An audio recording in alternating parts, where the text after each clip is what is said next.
So really quick, before we dive into these sales tips I'm going to give you, I am a Texas girl at heart. Most Texans are pretty straightforward. Hopefully you're all okay with that. Most people know me for just being a straight shooter and not sugarcoating stuff. And so hopefully you're okay with me busting a few myths up front about what it really takes to be successful raising capital.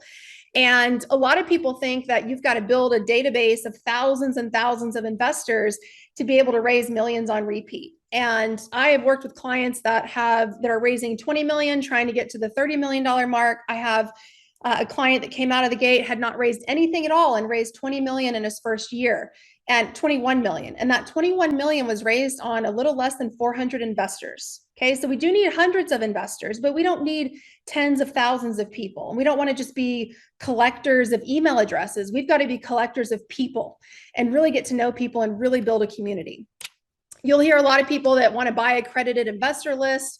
There's a lot of people that think there's shortcuts. So I'm going to tell you something you probably don't want to hear, but there's just no easy button to raising millions. There's no shortcut. There's no fast track. The secret is consistent, persistent action every single day, building your investor community and really taking the time to develop those relationships. We are unfortunately or fortunately not in a market anymore where we can just send an email and raise, $5 million in 24 hours. There are some people that are doing that. There's a pretty high profile coach that has hired me to train his team. I could say his name, you know exactly who he is, but they've got thousands of people in their database and they can send an email and raise 5 million, but we've proved that getting on the phone and actually talking to people, they can double that number. So if you want to get to the place where you're able to send an email and raise a bunch of money, we still got to talk to people. It always comes back to sales skills, sales conversations. Y'all probably seen that movie, The Field of Dreams. If you build it, they will come. Well, unfortunately, in this industry, if we build it, they don't just show up. We could have the beautiful website, blog posts, all this amazing stuff when it comes to marketing. But if we're not out there talking to people and meeting investors and driving traffic and attention to our business, we're not going to raise the capital we want to raise. So there are two things required to raise capital consistently. Please take a minute to like the video and hit that subscribe button. Make sure to ring that notification bell. You'll be the first to know when we publish brand new videos. It is your business blueprint, the infrastructure of your business, the things that make your life easier. You've got your website, you have some education, a way to nurture your audience. You have got some automations in there and things that just streamline your efforts. But the other key component that separates people that are raising tens of millions, if not hundreds of millions of dollars, is the ability to develop sales skills where you can talk to investors and feel confident about it and develop those relationships that translates to 6 to 7 figures getting wired into your bank accounts for your deal. And to do that requires trust being built. So how many of y'all have had a bad experience with a salesperson? Tell me in the chat, at least at one point in your life, have you ever experienced a really cringy, awful salesperson? I see a lot of y'all raising your hands. Unfortunately, we've probably all come across them, not once, probably, every day. They're all in my LinkedIn messages. Christian said last week, hey, Christian, good to see you here. Yeah, so the reason that a lot of business owners shy away from sales conversations is because we think that for us to be successful in sales, which if you're raising capital, you're in a 100% sales role, but we think to be successful, we have to act like the typical salesperson. And so I meet a lot of business owners that kind of shrink back and don't play as big as they should in their business because they tell me, Keely, I don't know what to say and I don't know how to talk to people. And how do I do it without coming across like I'm pitching everybody? So I'm going to teach you 3 concepts tonight in a very short amount of time that you can implement in your next sales conversation, your next conversation with an investor that I am confident will make you feel proud of how you're communicating, proud of how you're presenting your business, and will translate to 6 and 7 figure investors. Are y'all up for that? Yeah, give me a yes in the chat or shake your head at me. Okay, thank you. All right, very cool. Okay, so the first one is the number 1 sales rule. It doesn't matter what stage I'm on. I do a lot of corporate sales training, what industry I'm in. This applies to every single industry. If this does not exist in your conversations, you will not get the capital. And I'm going to tell you what it is, but I want to lay a foundation of it first. The worst thing that we could do is commit sales malpractice. And what I mean by that is we start presenting the logical solution, like how amazing our deal is. Look at this asset class, look at the cash on cash returns, look at the equity multiple, the tax benefits, and we product vomit all over our potential investor. And they're smiling at us and shaking their head and saying, yeah, this sounds really, really great. Yeah, keep me on your list. This deal's not right, but maybe a next one in the future. And we start collecting email addresses thinking that we're going to raise a bunch of capital because people are being nice to us. So they're going to give you lip service. They're going to smile and nod. But the thing that's missing here is we're acting like every other salesperson out there. Be enthusiastic, know your product or service or our deal investments in this world really well, and pitch as many people as possible. And that's how you get to success. And I'm telling y'all, I've been in sales for 18 years. It is exhausting to try and do it that way. So I would rather find people who have the problems that I fix. You've probably heard salespeople brag, I could sell ice to an Eskimo. That's great. I would rather sell slings or casts to people that have broken arms. I'd rather find a bunch of people that have broken arms and sell them a cast versus trying to sell to every single person. So I'm looking for people that have the problems that I fix.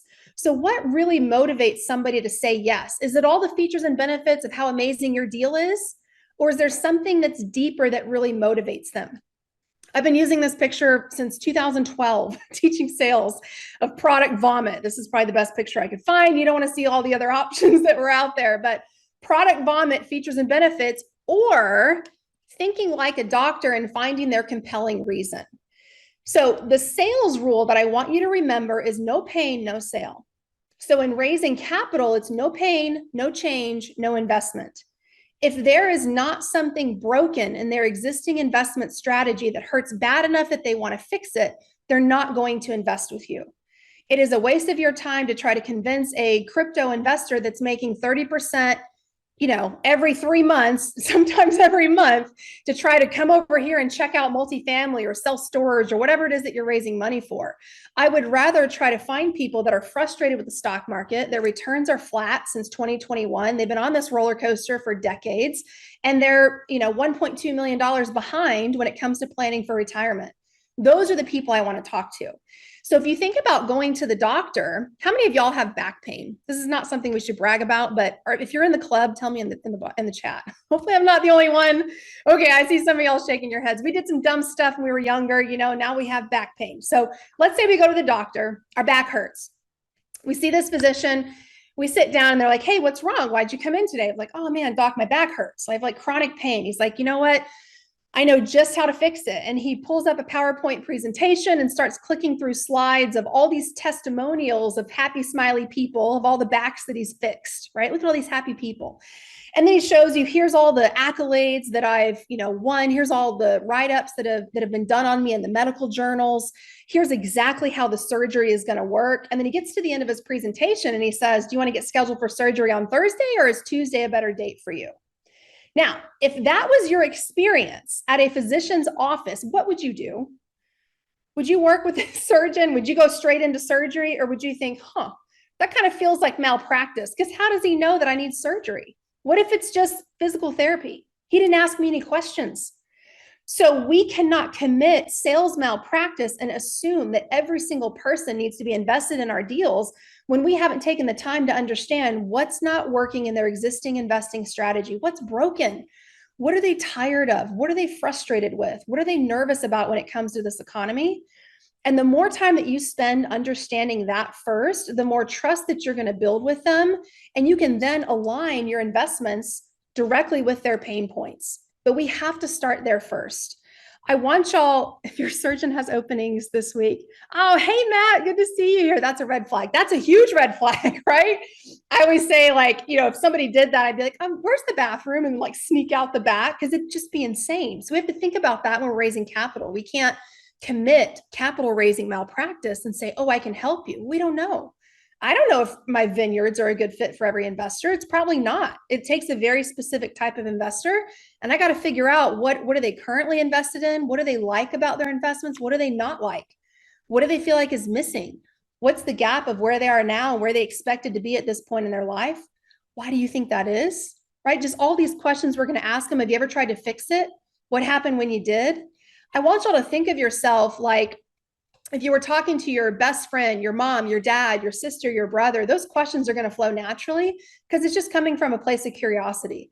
And you're going to tell them at the beginning of the call that what you do isn't the perfect fit for everybody. You okay if I ask you some questions just to better understand your world? Then you can ask them whatever you want, as long as you set the stage at the beginning that you got to find out this may not be the right fit and that's okay, but let's talk about it. Can I ask you some questions? So I'm not going to spend a lot of time on this. These are the motivations to buy anything listed from strongest to weakest. The single biggest motivating reason for somebody to invest in your deals, they are experiencing financial pain right now. Example, they've got retirement savings, but all of a sudden their mom needs to go into long-term health facility. She doesn't have insurance for it. So now all of a sudden they got to come out of pocket $7,000 a month to take care of their mom.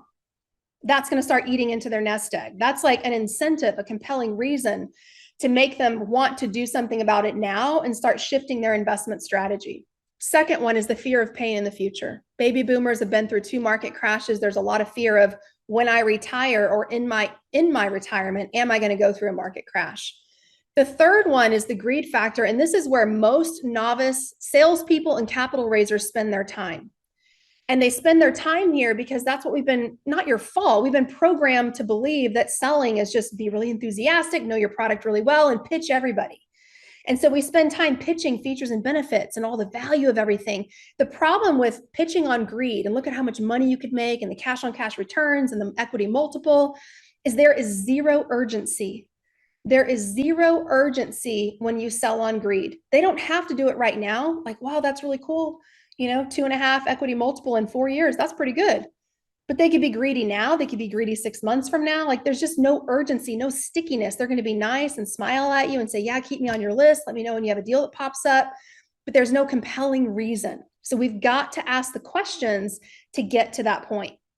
So the sales rule that I mentioned earlier, so you remember this, no pain, no change, no investment. Okay, it's as simple as that. Spend more time focusing on what's not working in their existing strategy. All right, I know I'm talking fast, but I'm trying to get through as much as I can. So we're gonna move on to number 2. Number 2 is how to gain trust early in the sales process. It doesn't matter if you think you're coming across like a typical salesperson or not. You probably think like, Keely, I'm not salesy. Like I hate that about salespeople. Like that's not me at all. Even if it's not you, people still have their walls up when they feel like they're in any sort of sales conversation. Why do they have their walls up? What are they terrified of? Type it in the chat. You offer just, hey, let's grab coffee on Zoom, like free consultation. I'll teach you a little bit about how this stuff works. And you're like, man, I have all these, book a call buttons on my LinkedIn and my website, and nobody's taking me up on it. What are they terrified of? What are they afraid that you're going to do if they get on the phone with you? Ask for money. Yep. To be taken, bad past experiences. They're terrified of being sold. You nailed it, Karen. And the rest of y'all that put answers in there, you're spot on. They're terrified that you're going to push them into saying yes, that you're going to sell them on your investments. And because of that, they don't want to have a conversation with you. So when you first get on a Zoom call with somebody or you meet with somebody and have coffee and you notice their walls are up, that's what they're worried about because that's what every salesperson does to them. So how do we disarm them? This is the very first step. I teach a 4-step sales process. The first step is disarm. And again, it doesn't matter the industry. If it requires a conversation to close a deal and it's high ticket, the disarm step works. And here's what that means. If they're terrified that you're going to push them into saying yes, why not give them permission to say no? Why not tell them it's okay that if it's not the right fit, are you okay telling me that? Now, when I started teaching this, so I was extremely successful in a franchise, my family's franchise, in a financial education. I did so well and broke records when my dad sold the franchise that corporate said, will you come on board and teach this to the whole company? It took the company from 40 million to 220 million run rate a year in less than 3 years. And so I started traveling around teaching my sales process and disarming people. And what I ran into with our existing sales teams is some of them would say, Keely, don't tell people they can say no, because then they're going to say no. Do y'all think it's really that simple? That if we tell people they're allowed to say no, that all of a sudden they're going to say no? Would we really even need to have sales skills? Because we could just say like, hey, Josh, you can say yes. Like, oh, then Josh is going to say yes, right? They still have their own decision-making process. But the key is once you give them permission to say no, there's a huge exhale. They're like, okay, she told me this isn't the right fit for everybody. She may not be able to help me. And if I decide it's not the right fit, I'm allowed to tell her that. And all of a sudden, you earn so much trust. People will invest with you and trust you because of how they experience you in a conversation. And you are going to be so different than everybody else out there that gets on a Zoom, tries to develop some surface level rapport, find something in common, and then all of a sudden you start your pitch. You're going to be so different than what they typically experience with other people raising capital. When you start out from the beginning and say, hey, Joseph, are you okay if I tell you about how these meetings typically go, just so you know what to expect? They always say yes, right? They love that because they're terrified of what's coming, right? Is there a pitch coming? And I would start out and say, what we do isn't the perfect fit for everybody. And we might have a great conversation and, really enjoy each other. But for some reason you decide like, this just isn't the right fit. It's not what you're looking for. You're going to be okay telling me that if you get to that point.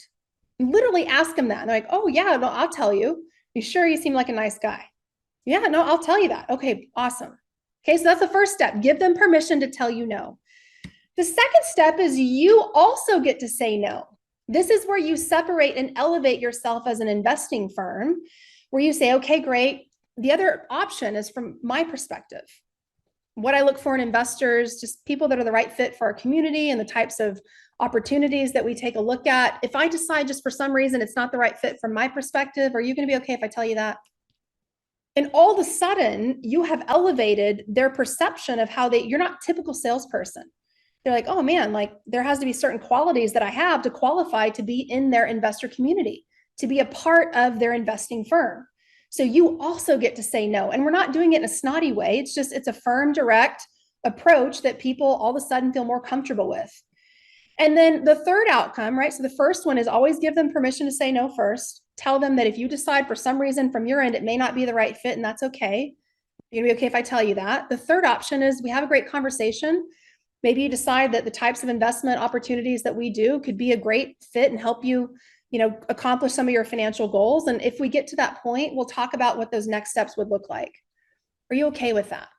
Are you comfortable with that? That's how I get agreement. Are you comfortable with that? Or I say, are you okay with that? And it's not, you have to watch your tone because you can't get to the place where you're like, or, right, where you get excited, like on the third option, or we have a great conversation and you find that these deals could really help you, grow your family's wealth and you're excited about it. And when we get to that point, I'll walk you through the next steps. That feels salesy.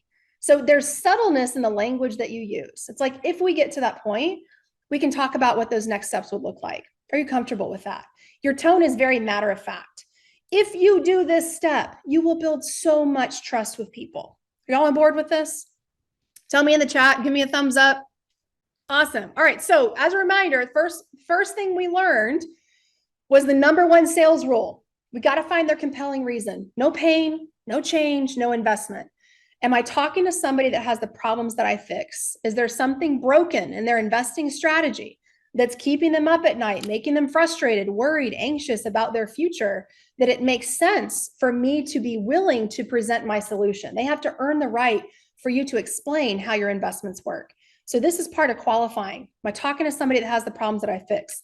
The second one is disarm them in the very beginning of the conversation to let all the tension out, release all the tension in the conversation where they're not terrified that you're going to sell them because you told them it may not be the right fit and that's okay. Are you going to be okay telling me that? Be okay if I tell you that? And then we have the third option. Okay, maybe we decide it's the right fit. And if we get to that point, we'll talk about what those next steps could look like. Are you okay with that? They will love you at this point. It's like, oh man, this is feels different than every other conversation I've had with other capital raisers or other syndicators. The third thing I want to give you as a tip is how to network strategically and intentionally.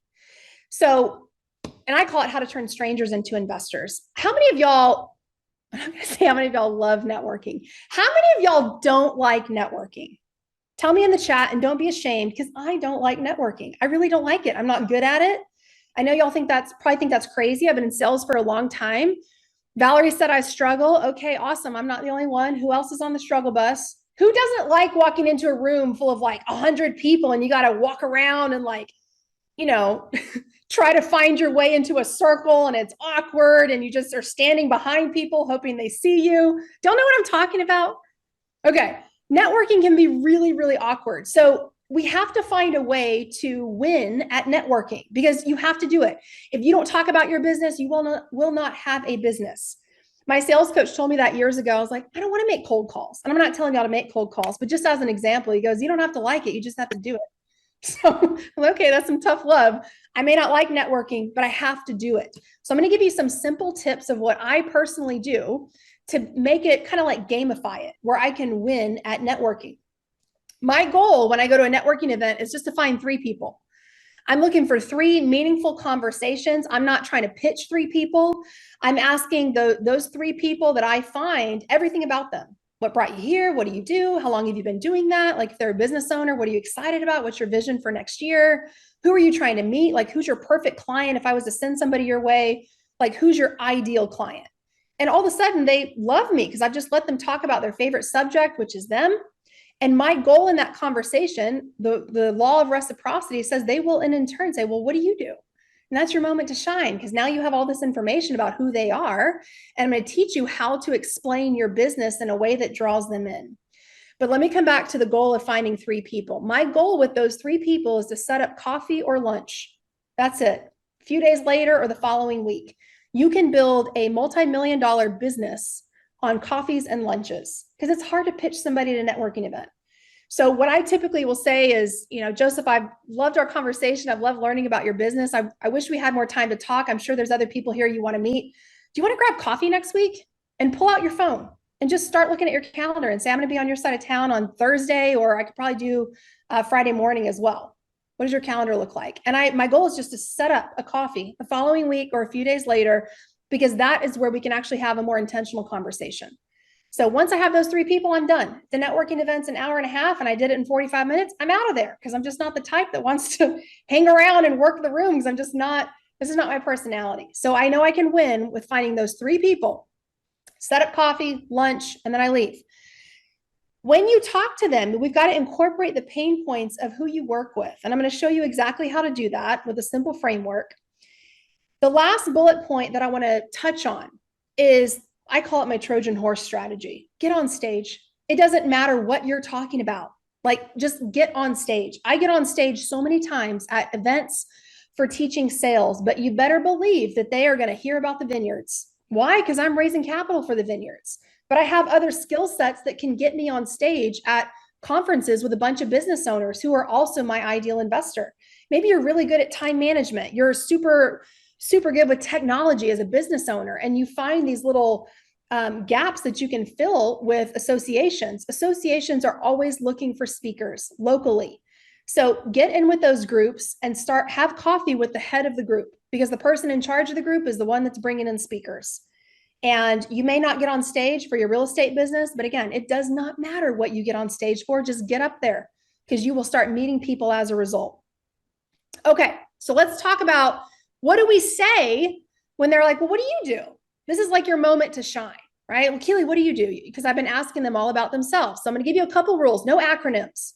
We got to stay away from acronyms.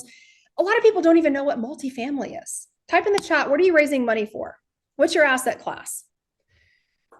The worst thing we could say is, I'm a multifamily syndicator. They'll be like, oh, wow, that's really cool. They have no clue what you're talking about. And they're not going to ask you because they don't want to feel stupid like they're supposed to know. And they don't want to insult you like, they're supposed to know what it is that you do. So we got to stay away from acronyms. Type in the chat, what type of asset classes are you raising for? So no acronyms. Our second rule is, don't be vague. Don't say I'm a real estate investor. Here's why. That does not invite them into the conversation where it's like, oh, I could be a part of her business. I could be a part of her real estate ventures. If I just say I'm a real estate investor, their mind's going to go to, you fix and flip homes, because they all watch HGTV. So don't say I'm a real estate investor. Don't be vague about it. Don't talk about your portfolio stats. It's fun to do this, right? But we start to sound like Anchorman. You all see Anchorman? Y'all remember that part where he's like, I don't know how to tell you this, but I'm kind of a big deal. Like, my office smells of mahogany. Do y'all remember that part with Will Ferrell? So, are there any Anchorman fans in here? Joshua, I see you laughing. It's fun to talk about our stats, but it doesn't help. Like, it doesn't draw people. They don't care. They don't care how many acres of vineyards we have or how many assets under management you've got. It doesn't draw them into the conversation. So it's fun to do, but maybe just do it in the mirror and don't do it at the networking event. Talk to yourself in the mirror instead. And we don't want to sound like a marketing robot. So it's got to be good. Valerie, somebody in here that loves Anchorman. Okay. We have to sound conversational. Okay. So here's what to do instead. All right. So instead, say that you own a real estate investing firm. So, oh, I own a real estate investing firm, right? Keely, what do you do? Brian, what do you do? Joshua, what do you do? I own a real estate investing firm. And the second thing is be specific about who you work with. So if you typically work with, let's say that you're at when a lot of people are physicians and they raise capital in the medical field. Let's say that you're a physician. Maybe you're a surgeon. One of my clients is a surgeon. His name's Tyson. And you're at a conference and you're talking to somebody and they are not a surgeon. I wouldn't say I work with surgeons. I would say I work with physicians. Or if you are talking to somebody, you're normally work with like high-level executives that are very successful in their W-2 job, but now you're talking to a business owner. I would say I work with business owners. Why? Because that's who they are. So be specific about who you work with. And I'm going to give you an example of what this looks like. Lead with the pain points that you solve. You've all heard elevator pitches and people that focus on their pitch. And usually elevator pitches are all about you and your company and how amazing you are. Nobody cares. All they care about is, can you help me survive or can you help me thrive? And if we want to generate interest and pique their interest in what we do, we have to lead with the pain points that we solve. So what do business owners struggle with? So I'm going to give you an example of this. And when you talk about how you help, keep it simple. Okay, here's what it sounds like. So they, oh, I own a real estate investing firm. I typically help business owners, people that have been really successful, own their firm for a long time, right? Because I know that about the person that I'm talking to. They're usually anxious about the stock market, this economy. They want some more stability when it comes to their money. Most of them are looking for ways to reduce their tax bill, generate some other streams of wealth, but they normally just don't have the time to figure it out. And we help them passively invest in real estate. We basically take care of all the hard work. They get to enjoy the returns and the benefits of investing in real estate without having to deal with all the headaches and liabilities of property management and dealing with tenants. And if you nail this and the pain points of the person you're talking to, like, oh, well, how do you do that? How does this work? And that's where we give them a brief description and then we set up coffee. So this is how I want y'all introducing yourself at a networking event. Even if they're like, go around the circle, there's 30 people in the room, go around the circle, introduce yourself. This is how you would do it. What do you do? Who do you help? What are the pain points that you solve? It always comes back to what the pain points are that you solve.